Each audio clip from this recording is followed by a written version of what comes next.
মনোবীক্ষণ polyclinic, চিকিৎসার জগতে এক দশক। এখন এখানে সব বিষয়ে ডাক্তারবাবু একসাথে তলায়। ফোন করুন 7477999515 এই নম্বরে। সুতিতে বজ্রাঘাতে মৃত্যু হলো এক ব্যক্তির। চাষের জমি থেকে ফেরার পথে ঘটে দুর্ঘটনা। জানা গিয়েছে মঙ্গলবার বিকেলে হঠাৎই ঝড় বৃষ্টি শুরু হয় সুতিতে।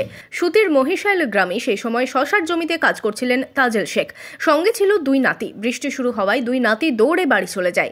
তাজেল শেখ বাড়ি ফেরার পথে বজ্রাঘাতে আহত হন।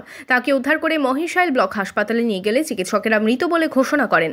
খবর পেয়ে ঘটনাস্থলে পৌঁছয় সুতি থানার পুলিশ এবং দেহ উদ্ধার করে ময়নাতদন্তের জন্য জঙ্গিপুর মহকুমা হাসপাতালে পাঠায়। বজ্রাঘাতে মৃত্যুর ঘটনায় শোকের ছায়া নেমে এসেছে পরিবার জুড়ে।